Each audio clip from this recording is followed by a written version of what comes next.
আমরা তো বিভিন্ন ধরনের পাঁপড় বানিয়ে খেয়ে থাকি, আর বাজার থেকে রেডিমেড পাঁপড় কিনেও বাড়িতে এনে ভেজেও খেয়ে থাকি। তো আজকে যদি একটা ইউনিক জিনিস দিয়ে পাঁপড় বানানো যায় তাহলে কিন্তু মন্দ হয় না। আর এই পাঁপড়গুলো হবে অনেকটাই কুড়মুড়ে, আর বাড়ির সবাই খেয়ে কিন্তু অনেক মজা পাবে। তো আজকের পাঁপড়টা বানানো অনেকটাই সহজ। আজকের পাঁপড় বানানোর জন্য 1 প্যাকেট সুজি নিয়েছিলাম। সুজির প্যাকেটটা কেটে হাফটা নিয়ে নিলাম, হাফটা মানে হাফ বাটিই হয়েছে। তো এখানে সুজি ভালো করে মিক্সিং জারে দিয়ে গুঁড়ো করে নিলাম। গুঁড়ো করে নিয়ে একটা চালনি দিয়ে চেলে নিচ্ছি, যেন কোনো দলা দলা অংশ না থাকে। এখন যে বাটি দিয়ে সুজিটা মেপে আমি গুঁড়ো করে নিয়েছিলাম মিক্সিং জারে দিয়ে, সেই বাটির মধ্যেই দিয়ে দিচ্ছি। কতটা হচ্ছে একটু দেখে নিলাম। একটা অ্যালুমিনিয়ামের পাত্র গ্যাসের ফ্লেমে বসিয়ে দিয়েছি, আর এখানে কাপ মেপে ওই পাত্রের মধ্যে জল দিয়ে দিচ্ছি। এখানে আমি 4 কাপের মতো জল ব্যবহার করেছি এই কাপটার। আর জলের মধ্যে দিয়ে দিচ্ছি সামান্য পরিমাণে লবণ। লবণটা এখানে স্বাদ মতো দিতে হবে। লবণ না দিলে এই পাঁপড়গুলো খেতে ভালো লাগবে না, তো একটু অল্প পরিমাণে দিলে ভালো হয় এই লবণটা। এখন ভালো করে জল আর লবণ মিশিয়ে নেবার পর এইভাবে জল ফুটতে শুরু করে দেবে। সেই সময়ে কিন্তু গুঁড়ো করে রাখা এই সুজির গুঁড়ো অল্প অল্প করে দিয়ে আর নাড়াচাড়া করতে হবে। একবারে কিন্তু পুরো সুজিটা ঢেলে দিলে একদম দলা পেকে যাবে।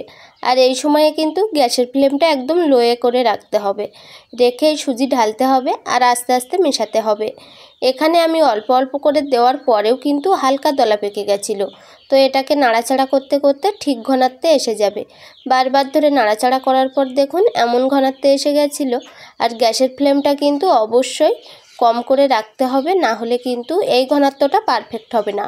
তো এখানে এমন একটা ঘনত্বে চলে এসেছে, একটু চামচ দিয়ে দেখিয়ে দিচ্ছি কেমন হয়েছে। তো এখন গ্যাসের ফ্লেমটা আমি বন্ধ করে দিচ্ছি, দিয়ে এর মধ্যে দিয়ে দেব বেকিং পাউডার। আর বেকিং পাউডারটা দেওয়ার জন্য এই পাঁপড়গুলো অনেকটাই কিন্তু ফুলবে। তো এখানে হাফ চামচের মতো বেকিং পাউডার দিয়ে দিলাম। বেকিং সোডাটা কিন্তু ব্যবহার করা যাবে না। তো বেকিং পাউডার দিয়ে ভালো করে মিশিয়ে নিচ্ছি। আর দেখুন সুজির ওপরে বেকিং পাউডার দেওয়ার কারণে কেমন ফুলতে শুরু করে দিয়েছে। তো বেকিং পাউডার দেওয়ার পর ভালো করে মিশিয়ে নিতে হবে। তারপরে এটাকে ঠান্ডা করে নিতে হবে। ঠান্ডা করে নিয়ে আমি 3 ভাগে ভাগ করে নিচ্ছি। একটা ভাগ সাদা থাকবে, আর একটা লাল হবে, আর একটা হলুদ হবে। এখানে আমি লাল ফুড কালার আর হলুদ ফুড কালার ব্যবহার করেছি। এখন লাল ফুড কালার আর হলুদ ফুড কালার দিয়ে ভালো করে মিশিয়ে নিচ্ছি। আপনারা চাইলেও কিন্তু শুধু সাদা পাঁপড়টাই বানিয়ে নিতে পারবেন, বা বিভিন্ন কালার করে বানিয়ে নিতে পারবেন। তো এখানে কালারগুলো এইভাবে মিশিয়ে রেডি করে নেবার পর কিন্তু পাঁপড়টা আমি রেডি করব। এখানে একটু লাল ফুড কালার বেশি হয়ে গেছিলো, ওই জন্য তুলে একটু ফেলেও দিলাম। দেবার পর মিশ্রণগুলো রেডি করে নেওয়ার পর একটা সাদা বড় পেপার নিয়ে নিয়েছি, আর এটার গায়ে কিন্তু একটু তেল ব্রাশ করে নিয়েছি। নেওয়ার পর একটা গোল চুড়ি নিয়েছি, লাল চুড়ি, আর এটা দিয়ে এই পাঁপড়গুলো বানিয়ে নিচ্ছি। এইভাবে বানালে কিন্তু সবগুলোই একই সমান হবে, গোল গোল হবে, আর খুব সুন্দর দেখতে লাগবে। আর ঘনত্বটা কিন্তু ওইরকমভাবে বানালে একদম পারফেক্ট হবে, একদম নরম হয়ে যাবে না, বা এটা গলেও চলে যাবে না। তো এগুলোকে রেডি করে নিচ্ছি একের পর এক। তো 3টে রঙই দিয়ে দিয়েছি, এখানে রেডি করে নিয়েছি। আর এই চুড়ি দুটো হলে ভালো হয়, যাতে একটার রঙ আর একটার সাথে মিশে না যায়। আর যদি আপনারা চান যে একটার সাথে একটা মিশে গেলে ভালো লাগবে, এই যে আমার সাদার সঙ্গে একটু হলুদ কালার মিশে গেছিলো, তো সেটাও দেখতে ভালো হয়েছে। তো সবগুলো আমার এখানে বানিয়ে নেওয়া হয়ে গেছে। এখন আমি রোদ্রে শুকিয়ে নেব। এখানে 2 দিন ধরে রোদ্রে শুকিয়ে নেবার পর এরকম অবস্থায় এসে গেছে।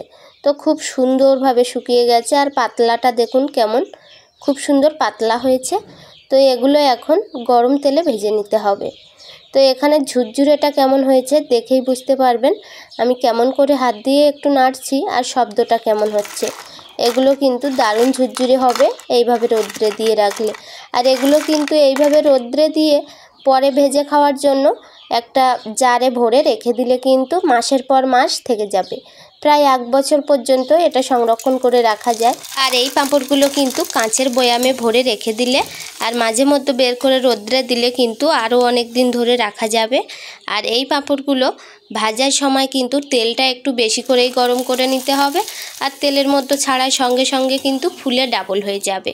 আর এগুলো খেতেও অনেকটা কুড়মুড়ে আর অনেকটা মজার। আর এই পাঁপড়গুলো যে কোনো চাটনির সঙ্গে খাওয়া যাবে।